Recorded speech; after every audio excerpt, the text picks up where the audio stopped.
मौसम का कहर जारी है। यूपी में बारिश कम हुई लेकिन नदियों का कहर जारी है। लखीमपुर खीरी का दुधवा नेशनल पार्क पूरी तरह से डूबा पड़ा है तो यूपी के दूसरे कई जिलों में भी कमोबेश यही हाल है। रिपोर्ट आपको दिखाते हैं इसी से जुड़ी हुई।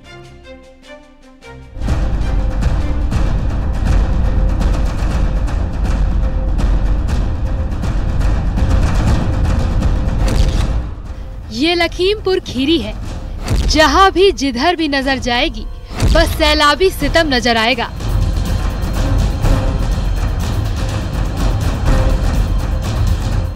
लखीमपुर में सैलाब ने इतनी तबाही मचाई कि घर डूब गए, सड़कें डूब गईं, रेल की पटरियां डूब गईं और तो और दुधवा का जंगल भी डूब गया।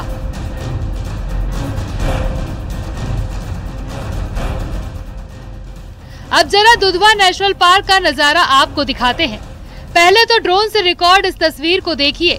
पूरा दुधवा पानी में डूबा नजर आएगा, इतना सैलाब यहाँ आया।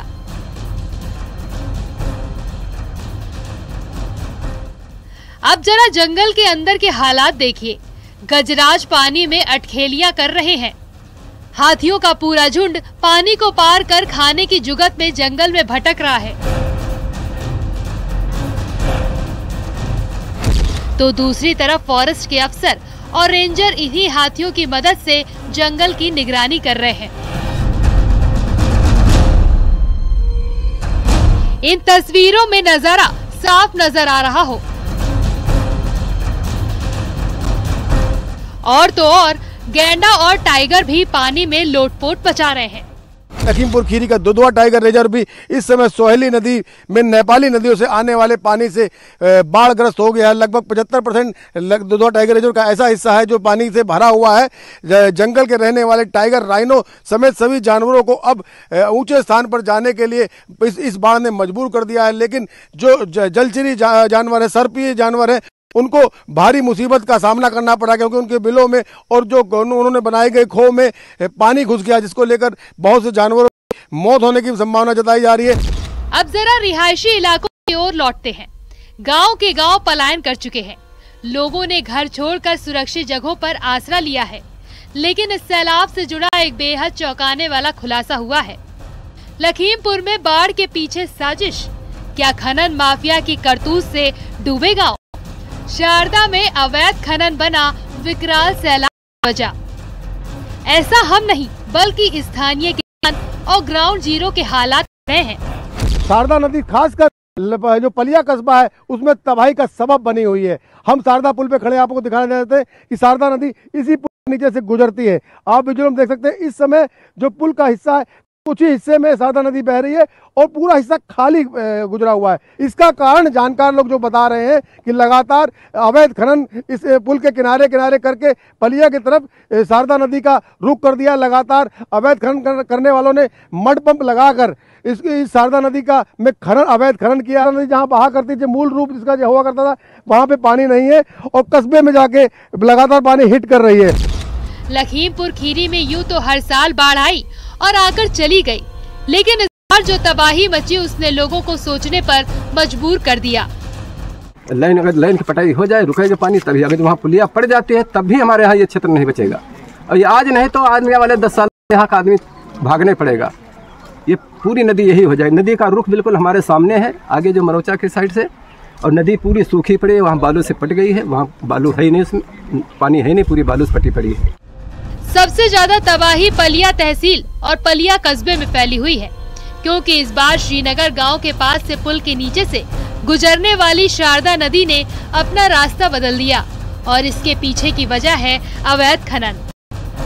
जिला प्रशासन भी अवैध खनन माफिया की हरकत और बाढ़ के पीछे की संभावित वजह से इनकार नहीं कर रहा, बल्कि डीएम इन शिकायतों को गंभीरता से लेते हुए जांच के आदेश भी दिए हैं। और जो वहाँ पे जो मड पंप वगैरह और सारे माध्यमों से जो वहाँ पे किया गया है, वहाँ पे खनन, मेन कारण तो वैसे खनन ही कहेंगे कि वो जगह नीची कर दी गई है, जबकि जो नदी की ठोकर, भीरा से जो नदी आती थी उसकी ठोकर लगती थी यहाँ आकर, वो ठोकर काट दी गई। वो पानी पलिया की तरफ आने लगा, वो लाइन पे आता, लाइन कट जाती है। लाइन का जो है उस चक्कर में इधर सारा इलाका यहाँ से लेकर मजगई तक सारा डूबा पड़ा है। अब जरा पड़ोसी जिले शाहजहांपुर का हाल देख लीजिए, जहां कल तक बेहिसाब सैलाब था, अब वहां से पानी घटने लगा है। नेशनल हाईवे के आसपास के इलाके अब बाढ़ से बाहर निकल रहे हैं, जबकि शहर के कुछ हिस्से अभी डूबे पड़े हैं। शहर के 8 मोहल्लों में आई बाढ़ से हजारों मकान का घरेलू सामान खराब हुआ है। हालांकि पानी कम होने के बाद धीरे धीरे लोग घरों की तरफ लौटने लगे हैं। सुभाष नगर इतनी तबाही मचाई, लोगों ऐसे सामान छोड़ के नंगे पैर यहाँ से सब भागे, सब अपनी जान बचा करके भागे हैं। अच्छा, इतने कष्ट थे। कितना परिवार था? हाँ भैया, परिवार का तो इतना हम गिनती तो नहीं की हमने, लेकिन इतना परिवार का जितने हैं सारे मोहल्ले सब भागी गए यहाँ से, करते क्या। अब जरा बहराइच का हाल देखिए। सरयू नदी में अचानक पानी बढ़ने के कारण नदी के दूसरे अलग अलग छोर पर 115 लोग फंस गए। नदी के रौद्र रूप के आगे एनडीआरएफ और पीएसी के जवानों की हिम्मत भी जवाब देने लगी, लेकिन सैलाब में फंसी जिंदगियों को बचाने के लिए देवदूतों ने हिम्मत नहीं हारी और लहरों से लड़कर 62 जिंदगियों को बचा लिया। हालांकि अलग अलग छोर पर तमाम लोग शनिवार दोपहर तक भी फंसे थे, लेकिन सभी का रेस्क्यू जारी है। इस बीच मौसम विभाग की तरफ से बड़ी खबर सामने आई। दक्षिण छत्तीसगढ़, उत्तर तेलंगाना, ओडिशा और पूर्व मध्य प्रदेश में भारी बारिश की आशंका है।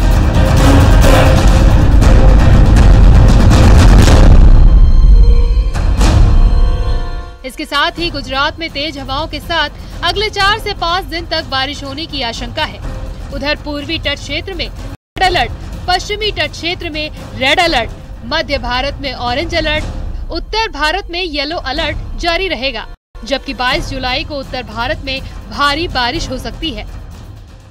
आज हमारी उम्मीद है मेनली बारिश रहेगी आपका साउथ छत्तीसगढ़ और ईस्ट विदर्भ में, पूरा विदर्भ में और आसपास के क्षेत्र यानी कि north coastal Andhra Pradesh, north Telangana और नॉर्थ छत्तीसगढ़, उड़ीसा, ईस्ट मध्य प्रदेश, इन सभी जगह अति भारी वर्षा यानी कि 12 से 20 सेंटीमीटर तक होने की संभावना है। कुल मिलाकर मौसम के चक्रव्यूह में फंसे लोगों को अभी राहत मिलने की उम्मीद नजर नहीं आ रही। ये अलग बात है कि यूपी में नदियों का जलस्तर तेजी से कम होना शुरू हो गया है, लेकिन बारिश ने वापस दस्तक दी तो मुसीबत बढ़ सकती है। Bureau report, news 18।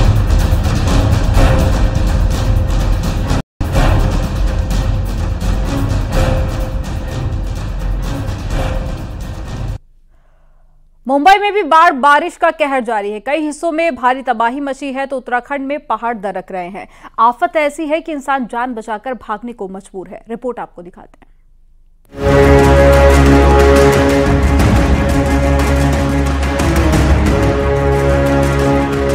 UP Uttarakhand की तरह देश के दूसरे राज्य भी बाढ़ के कहर से जूझ रहे हैं।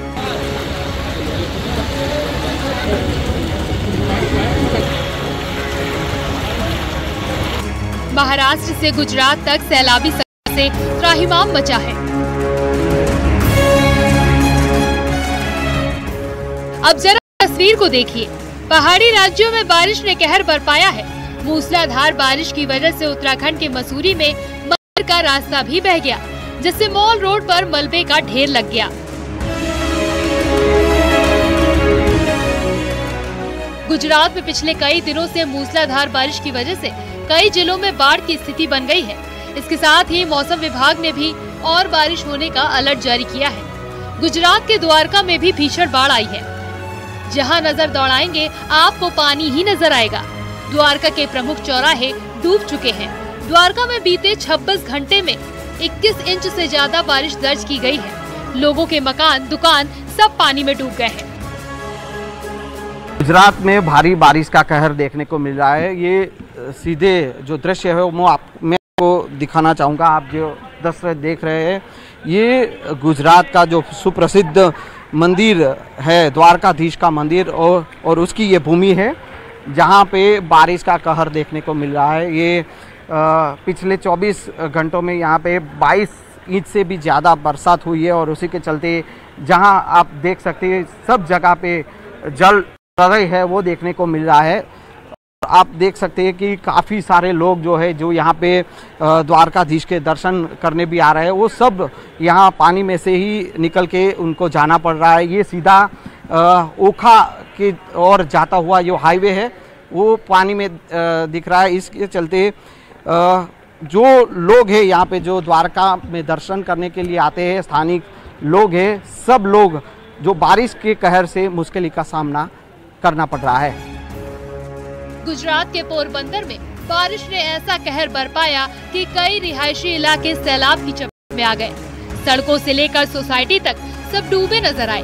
पोरबंदर से आज बाढ़ की एक हैरान करने वाली तस्वीर सामने आई। वहाँ पर भगवान का मंदिर सैलाब की चपेट में आ गया। मंदिर के चारों तरफ जल प्रहार दिखाई देने लगा। पोरबंदर शहर में कुछ ही घंटों में लगभग 300 मिलीमीटर बारिश हुई है, जिसकी वजह से कई इलाके डूब गए हैं।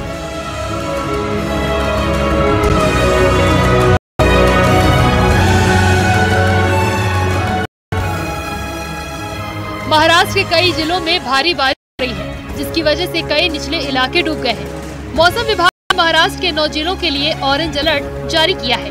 मुंबई समेत वसई, पालघर, डोंबिवली, ठाणे, कोल्हापुर और कल्याण इलाके में भी कल से ही लगातार बारिश हो रही है।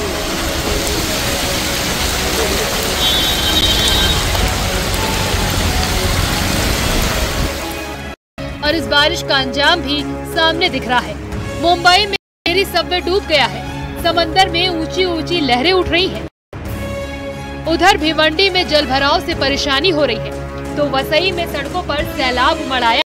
नागपुर से हैरान करने वाली तस्वीर भी सामने आई है। लोगों के घर डूब गए हैं। महाराष्ट्र में कई जगह डैम ओवरफ्लो हो गए हैं। उधर महाराष्ट्र के कोल्हापुर में भारी बारिश के चलते तिलारी डैम ओवरफ्लो हो गया, जिसके बाद उसके गेट खोल दिए गए। तिलाही डैम से पानी का प्रवाह बड़ी ही तेजी से गिरता दिखाई दिया। महाराष्ट्र के कोकर रीजन में बीते कुछ दिनों से लगातार बारिश हो रही है, जिससे वहां पर नदी नाले उफान पर हैं। यानी सैलाब में आधा हिंदुस्तान डूबा है। लहरों के कहर से सांसों पर संकट छाया है। इंसान आसमान की तरफ सिर उठाकर ऊपर वाले से मुसीबत करने की गुहार लगा रहा है, लेकिन संकट के बादल अब भी आसमान में मंडरा रहे हैं।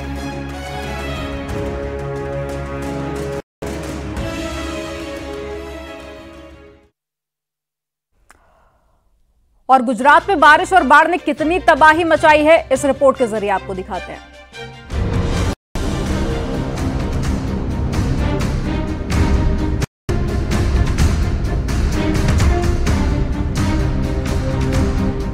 गुजरात में बाढ़ बारिश का रौद्र रूप।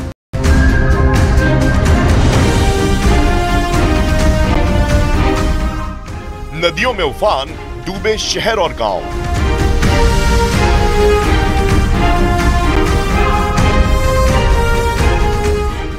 आसमानी हार से मच गया हाहाकार।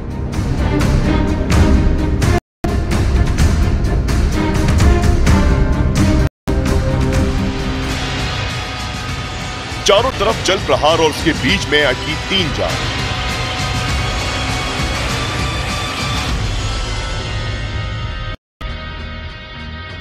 बारिश और बाढ़ का रौद्र रूप क्या होता है, तस्वीरों को देखकर अंदाजा लगा लीजिए। एक दूसरे का हाथ पकड़े ये तीनों युवक मौत से जिंदगी लड़ते दिखाई दिए। गुजरात के मशहूर पारधुना झरने पर घूमने गए ये तीनों युवक युवकों की जान बचाने का जरिया बनी और लहरों से जंग लड़ने का ये सिलसिला करीब 3 घंटे तक चलता रहा। इस दौरान चीख पुकार सुन आसपास मौजूद ग्रामीण मदद के लिए दौड़ पड़े।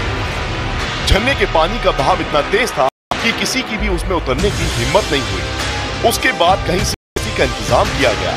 फिर शुरू हुआ बचाव अभियान। काफी देर तक मशक्कत के बाद रस्सी के सहारे इन तीनों युवकों को बचा लिया गया।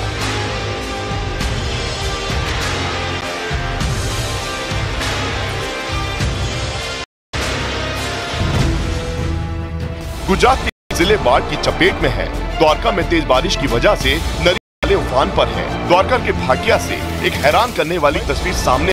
वहां पानी के तेज बहाव में एक कार फंस गई, जिसके बाद हुआ उस कार में सवार लोगों को बचाने का अभियान।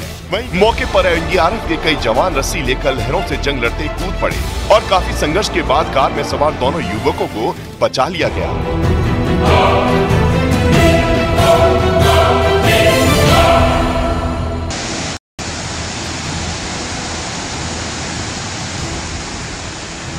गुजरात के सोमनाथ में जामजट झरने ने लिया रौद्र रूप अख्तियार कर लिया है। लहरों के इस प्रचंड रूप को देखकर आसपास के लोग सहम गए। लहरों का वेग इतना तेज था कि मानो सब कुछ बहा ले जाने पर आमादा हो। गिर सोमनाथ में कोटीनाथ तालुका गिरगड्डा तालुका की सीमा पर सिंगोड़ा नदी पर मौजूद इस झरने के तेज बहाव को देखने आसपास के लोग भी पहुंचे, जो किसी खतरे से नहीं।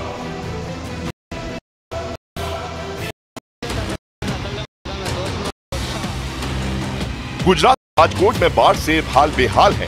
राजकोट में नदी का जलस्तर बढ़ने की वजह से बाढ़ जैसे हालात बन गए। रिहायशी इलाकों की जो तस्वीरें सामने आई वो हैरान करने वाली थी। गलियों में कमर तक पानी बहता दिखाई दिया। मकान दुकान सब डूबे नजर।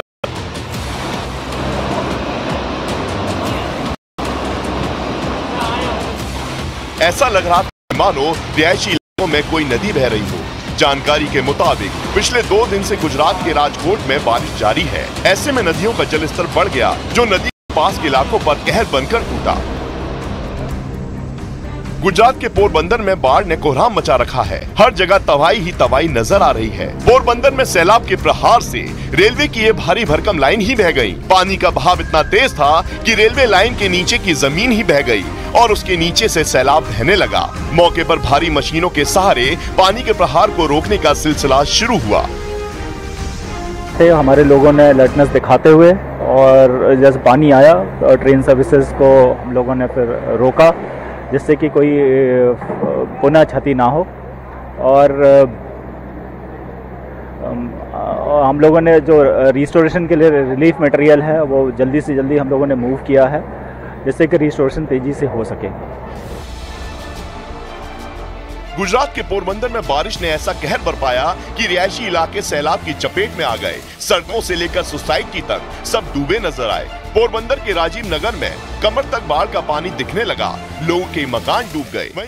इन तस्वीरों में देखिए कि कैसे बाढ़ के पानी में लोगों की कारें डूबी है।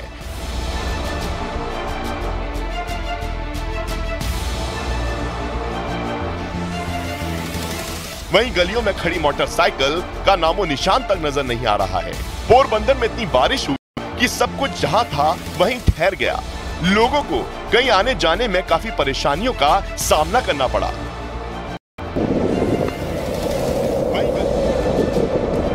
गुजरात के द्वारका में 2 घंटे में 9 इंच की बारिश ने हाहाकार मचा दिया। कई मकानों में बाढ़ का पानी घुस गया। लोगों की रोजी रोटी का जरिया यानी दुकानें भी पानी में समा गईं। सड़कों पर इतना जलभराव दिखा कि गाड़ियों की रफ्तार पर ब्रेक लग गया।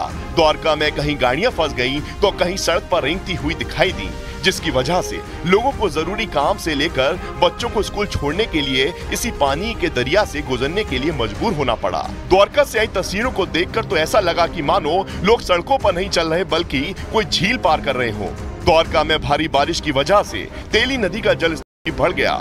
प्रशासन ने एहतियातन तेली नदी के पास के इलाके की सड़कों को बंद कर दिया।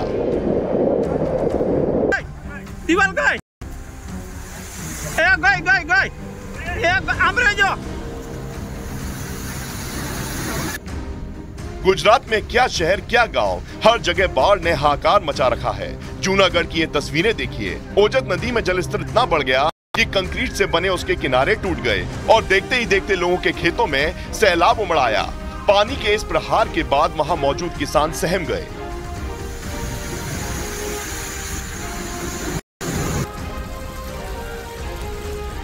उधर गुजरात के कच्छ में भारी बारिश के बाद सड़कों पर सैलाब उमड़ आया। कच्छ के मंगवाड़ा में जलस्तर के बीच कई गाड़ियां भी फंसी नजर आई।